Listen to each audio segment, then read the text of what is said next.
तो सोनाली जी एक जोरदार ताली आप सबों की ओर से।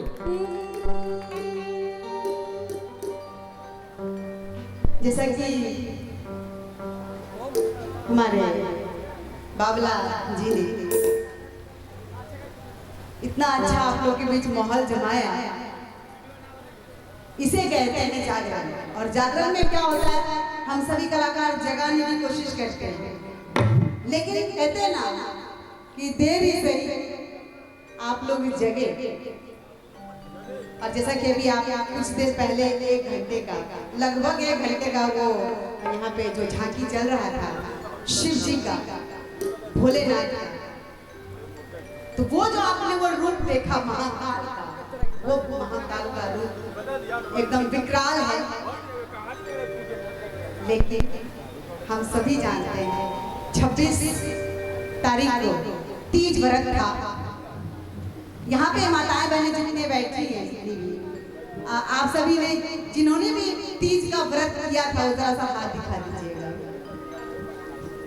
मैंने हाथ इसलिए दिखा दिया कि मैंने भी तीज व्रत रखा था। यहाँ पे किसने किसने तीज व्रत किया था, हाथ दिखा दीजिए। अच्छा, चौरचन किए थे।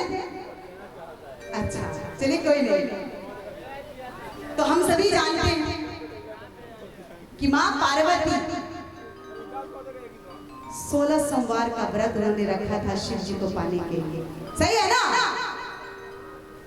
और उन्होंने बगावत किया था कि कुछ भी हो जाए मुझे शिव जी को पाना है, अपने पति के रूप में, अपने भगवान के रूप में।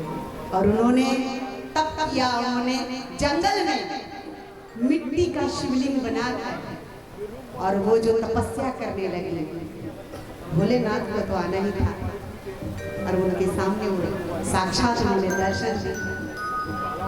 और वहीं से शिव पार्वती को हम भगवान के रूप में जानते हैं। लेकिन पार्वती जी ने 16 सोमवार का व्रत किया और उनको पति के रूप में उन्होंने पाया। और माँ पार्वती को तो पता ही है कि वो तो सृष्टि के को निर्माण करने वाले भोलेनाथ, अवघड़दानी। तो जब शादी हो गई,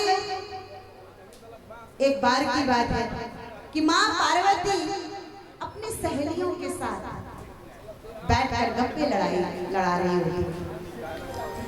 माँ पार्वती की सहेलियों ने कहा आपस में, क्यों ना थोड़ा सा पार्वती जी को चिढ़ाया जाए, थोड़ा उसको मजाक उसको किया जाए पार्वती से। माँ पार्वती भी समझ गई कि कुछ तो गड़बड़ है, क्योंकि वो मन की बात है, वो अपने सहेलियों की जान गई।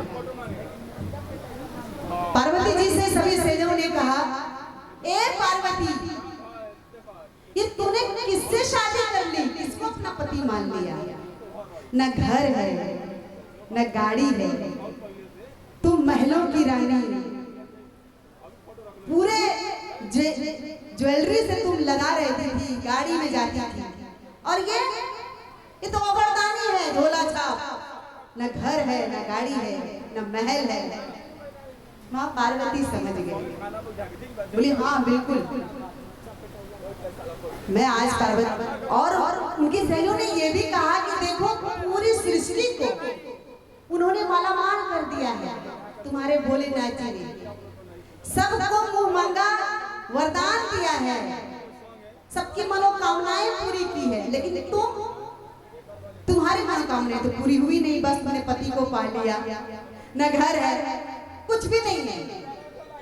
माँ पार्वती ने सोचा बिल्कुल तुम लोग सही बोल रहे हो। उन्होंने कहा सहेलियों से, बोलिए आज मैं भोलेनाथ से बिल्कुल ये बात करने वाली हूँ। तो भोलेनाथ जी ने माँ पार्वती की दिल की बात वो समझ गए थे पहले कि कुछ चल रहा है सहेलियों के बीच और पार्वती के बीच, वो अनजान बने रहे। माँ पार्वती आई और कहा, बताइए मेरे सभी सहेलियां मेरी मजाक बना रही हैं, ना आप घर दे रहे, पूरी सृष्टि को आपने धनवान बना दिया। और माँ पार्वती ने बड़े ही प्यारे अंदाज में शिव जी से कहा, पूछिए क्या कहा, पूछिए क्या कहा। सभी एक साथ पूछेंगे। हाँ ऐसे क्या कहा ये इधर पूछिए कि माँ पार्वती जी ने भोलेनाथ से क्या कहा। ऐसे कैसे कैसे हाँ और माँ पार्वती ने कहा निर्धन के धान देके राजा तू बना दिहला। निर्धन के धान देके राजा तू बना दिहला। अब कैसे रहे त्रिपुरारी महल अटारी के बिना। कैसे रहे त्रिपुरारी महल अटारी के बिना। एक आज नहीं, पहले भी जब मैं आई तो ऐसे सब शांत थे। माँ पार्वती की बात हो रही, भोलेनाथ की बात हो रही है। भाई पत्नी को हर है ताना मारने की, ताना मार रही है पार्वती जी भोलेनाथ से। जरा सा दोनों हाथ बोलिए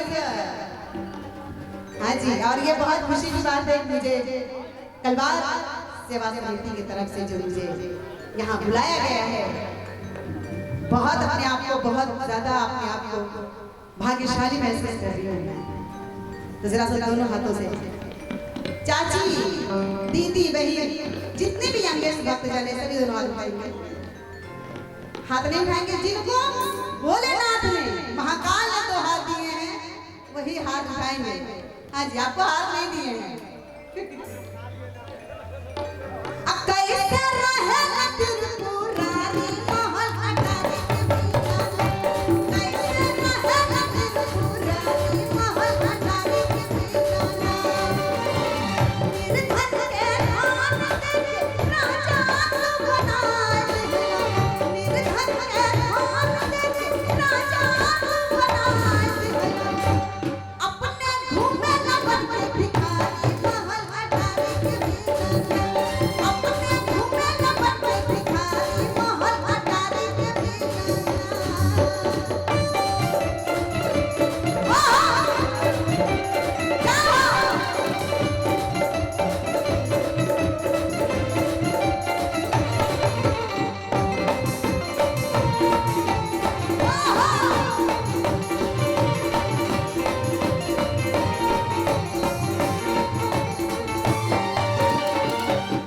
माँ पार्वती ने सोचा क्यों ना आज पूरा बदला लेके रहूं, क्योंकि भोलेनाथ हमेशा भाव खाते हैं। तो माँ पार्वती ने कहा पूछिए क्या कहा। एक साथ पूछिएगा, यहाँ सभी भक्तजन बैठे हैं। माताएं आप भी पूछ लीजिए कि माँ पार्वती ने और ताना ने क्या पूछा। पूछिए क्या कहा। खाला तू ता भांग धतूरा पहिरेला खाला। आवाज बढ़ाओ। हवा अनाथन के नाथ बाकी मंगला हवा खाला।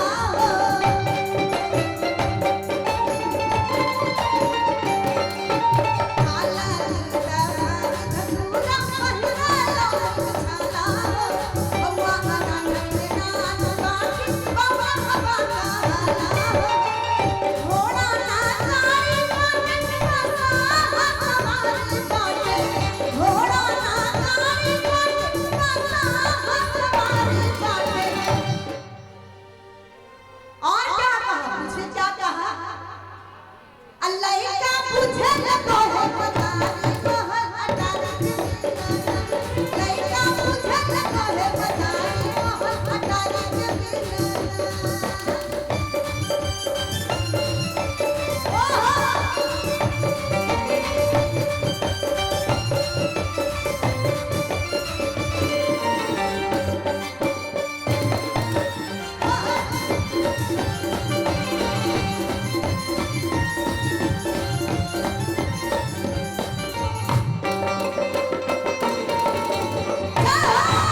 है मुझे ताना ना मारती, क्योंकि अब मेहना सुनल नारी बेचारी मोहन अटारी के बिना, मेहना सुनल नारी बेचारी मोहन अटारी के बिना। मैं जाऊंगी बार बार मैं नहीं बोलूंगी थालियां बजाने के लिए। अच्छी बात है आप लोग सुनने वाले हैं। जितने भी यहाँ भक्तजन माताएं बहनें जो बच्चे यहाँ बैठे हैं वो सच्चे भक्त हैं, ये तो पक्की बात है। और Alok Gupta star event social restaurant Motihari Amar resort Ram hotel resort Krishna चाचा अध्यक्ष कलवार कल्याण पूजा समिति, जिनके माध्यम से ये 1001 रुपया का उपहार है। बहुत बहुत धन्यवाद कृष्णा जी। अच्छा अभी भजन एक इनकी चाहत है। हाँ ठीक है वो लेकिन जब तक मिल के आया, वैसे संगीत है, संगीत की कोई भाषा नहीं है, लेकिन जब तक मुझे आदेश नहीं होगा मैं हम तोहरा प्रीतिया में नहीं गा सकती हूँ, क्योंकि वैसे ये गीत बहुत ही अद्भुत है, क्योंकि ये गीत माँ पार्वती भोलेनाथ से भी कह सकते हैं, सीता राम जी से भी कह सकते हैं, क्योंकि ये प्रीतिया की बात है। लेकिन जब तक मुझे कलवार सेवा समिति की ओर से जब तक मुझे आदेश नहीं होगा मैं नहीं सुना सकती। पक्का? तो पहले इस भजन को खत्म। Oh my God. और पुनः एक बार Indu ji Gupta star event social restaurant Motihari Amar resort Rajkumar Jaiswal Raj trader से, जिनके माध्यम से ये बहुत ही प्यारे से उपहार 1001 रुपया का उपहार आया। बहुत बहुत धन्यवाद। हाँ 1001 एकदम बस इसी तरह ढले रहिए। आइए ये चंपारण के लोग हैं और कलाकार और कला के बहुत पारखी हैं और बहुत प्यार देते हैं, बहुत सम्मान देते हैं। तो मैं चाहूंगा आदेश हो गया है समिति की तरफ से, हो गया है ना, एक दो जो इनका बहुत हिट नंबर है, जैसे आप सुने जरूर हैं लेकिन शायद जानकारी नहीं होगी कि गाया किसने है। अब बार बार जब लोग देखेंगे तब पता चलेगा, क्योंकि जिस समय ये पीक पर थी ना उसमें ये फेसबुक और व्हाट्सएप इतना काम नहीं करता था। आइए बड़ा प्यारा सा कुछ इनकी अपनी जो खास गीत है, एक दो गीत मैं चाहूंगा, क्योंकि इनका यहाँ से ये विदा लेंगे फिर मिलेंगे कह के, लेकिन हाँ अभी वो कहाँ, वो तो जब आदेश हुआ तो फिर तो जो सारे जितने हिट नंबर हैं वो तो सुनाना ही पड़ेगा, नहीं तो हिट तो बहुत नंबर है, सुबह हो जाएगी उसी में से।